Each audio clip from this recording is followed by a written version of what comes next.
Assalamualaikum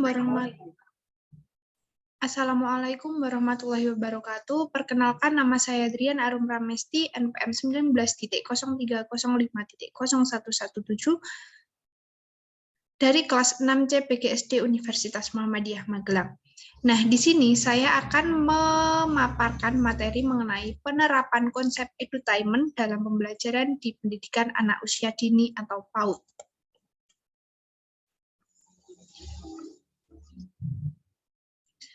Pendekatan pembelajaran pada pendidikan anak usia dini lebih berorientasi pada pendekatan pembelajaran melalui bermain, di mana dalam kegiatan belajar melalui bermain tersebut ditanamkan konsep-konsep pengetahuan, keterampilan, dan sikap yang menitik beratkan pada peletakan dasar ke arah pertumbuhan dan perkembangan fisik seperti motorik kasar dan halus, kesadaran, daya pikir, daya cipta, kecerdasan emosi, kecerdasan spiritual, kemudian sosial emosional, seperti sikap, perilaku, dan agama, serta yang terakhir adalah bahasa dan komunikasi. Upaya yang dilakukan untuk menunjang pertumbuhan dan perkembangan pada pendidikan anak usia dini atau pada anak usia dini dilakukan dengan cara bermain sambil belajar atau belajar seraya bermain. Nah, merujuk pada pernyataan tersebut, maka proses pembelajaran yang tepat dilaksanakan atau tepat diterapkan pada pendidikan anak usia dini yaitu pembelajaran berbasis edutainment, di mana pembelajaran tersebut bersifat menyenangkan atau bersifat gembira dan ceria. Membahas tentang edutainment, apa sih edutainment itu? Konsep dasar edutainment. Nah, edutainment terdiri dari dua kata. Yang pertama adalah education atau pendidikan dan entertainment atau hiburan. Dapat diartikan bahwa edutainment adalah proses pembelajaran yang didesain dengan memadukan antara muatan pendidikan dan hiburan secara harmonis, sehingga aktivitas pembelajaran berlangsung dengan menyenangkan. Intinya, konsep dasar edutainment adalah upaya agar pembelajaran yang terjadi berlangsung dalam suasana kondusif, nyaman, dan menyenangkan. Kemudian ada tujuan pendekatan edutainment.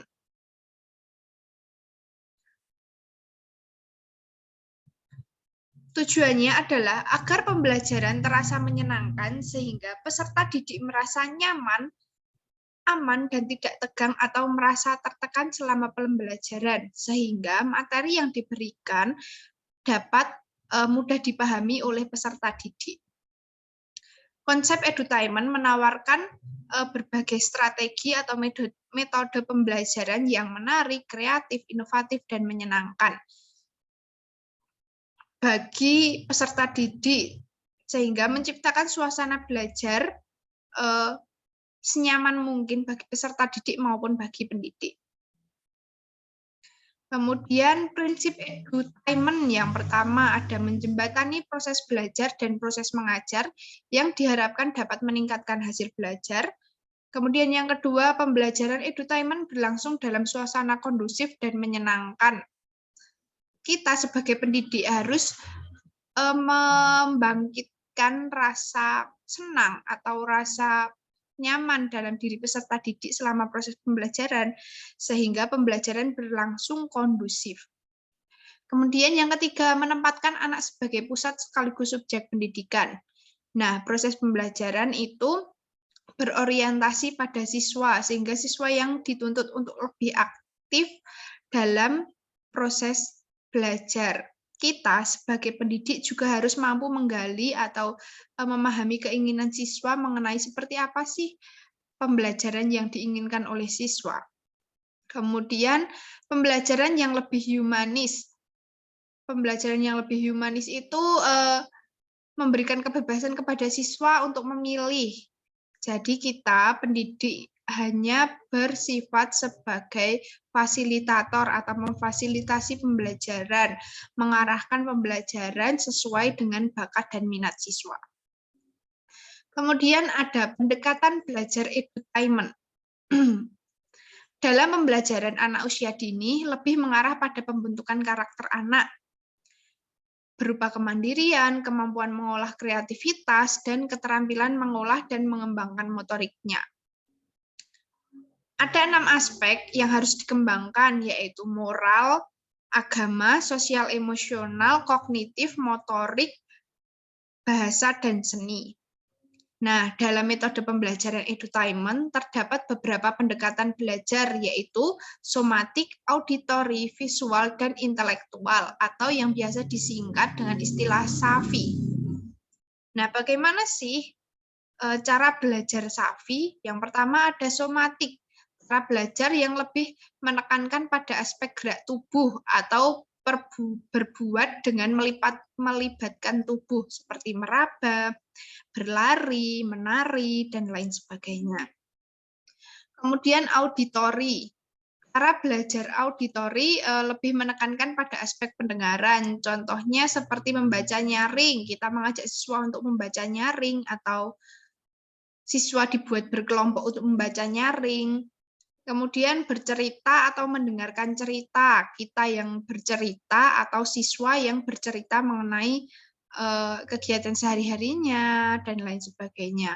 Kemudian ada satu alternatif dalam pembelajaran, yaitu menyanyi, yang biasanya akan lebih mudah membuat siswa menghafal materi. Kemudian visual, cara belajar ini menekankan aspek indera penglihatan dengan cara mengamati dan menggambar. Biasanya proses pembelajaran berlangsung menggunakan media gambar seperti poster-poster mengenai materi, kemudian siswa diminta untuk menggambar ide-ide yang ada di pikirannya, dan lain sebagainya. Kemudian ada intelektual. Cara belajar ini lebih menekankan pada aspek penalaran atau logika. Siswa diajak untuk berpikir logis dan berpikir kritis. Kemudian ada aplikasi edutainment. Aplikasi edutainment itu terbagi menjadi dua, yaitu alat permainan edukatif outdoor dan indoor. Yang pertama, kita akan membahas tentang alat permainan edukatif outdoor, atau permainan yang berada di luar ruangan, yang dilakukan di luar ruangan, yang tetap mengandung nilai pendidikan dan mengembangkan seluruh aspek perkembangan anak usia dini. Ada 4 aspek yang harus dikembangkan, diantaranya fisik motorik, emosional, kognitif, dan sosial. Namun, ada beberapa hal yang harus diperhatikan oleh guru dalam aktivitas outdoor. Yang pertama, aktivitas yang dipilih tergantung tujuan pembelajaran. Contohnya, apabila tujuan pembelajarannya itu untuk meningkatkan perkembangan sosial, jenis aktivitasnya yaitu menari, kemudian eksplorasi kelompok, dan lain sebagainya. Yang kedua, penggunaan satu sarana bermain luar ruangan dapat memunculkan beberapa aktivitas. Contohnya saat anak bermain ayunan atau bermain lari-larian, bermain bersama temannya, anak mampu berkomunikasi, kemudian bernyanyi, berimajinasi, kemudian belajar tentang fakta, mengambil resiko, dan lain sebagainya. Kemudian alat permainan edukatif indoor, berarti permainan ini dilakukan di dalam ruangan. Contoh permainannya yaitu main sensori motor, yang permainan ini melibatkan kelima panca indera seperti pendengaran, penglihatan. Contohnya buku gambar, kita meminta siswa untuk menggambar hal-hal yang ada di sekitarnya seperti buah-buahan, pemandangan, alat-alat transportasi, dan lain sebagainya. Kemudian ada pensil warna, anak diminta untuk mewarnai gambar yang sudah dibuat. Kemudian ada bola dan alat musik. Alat musik biasa untuk melatih pendengaran siswa. Kemudian ada main peran atau main simbolik. Permainan yang meningkatkan kemampuan imajinasi anak, kemampuan berinteraksi, dan sosial mengekspresikan pengalaman. Contohnya kostum berbagai profesi. Ada satu hari di mana anak berangkat sekolah menggunakan kostum berbagai macam profesi atau pekerjaan seperti polisi, perawat, tentara, guru, dan lain sebagainya. Kemudian perkakas masak-masak juga seperti panci, kompor itu akan membantu main peran anak. Kemudian ada main pembangunan, permainan yang mendukung anak untuk mengembangkan gagasan atau ide pikiran. Contohnya tanah liat, Lego, atau yang lebih aman untuk anak-anak itu plastisin. Anak-anak diminta untuk membuat miniatur buah-buahan atau membuat benda-benda menggunakan plastisin, tanah liat, atau Lego itu mampu merangsang pembangunan anak. Terima kasih, sekian pemaparan dari saya. Terima kasih atas perhatiannya. Wassalamualaikum warahmatullahi wabarakatuh.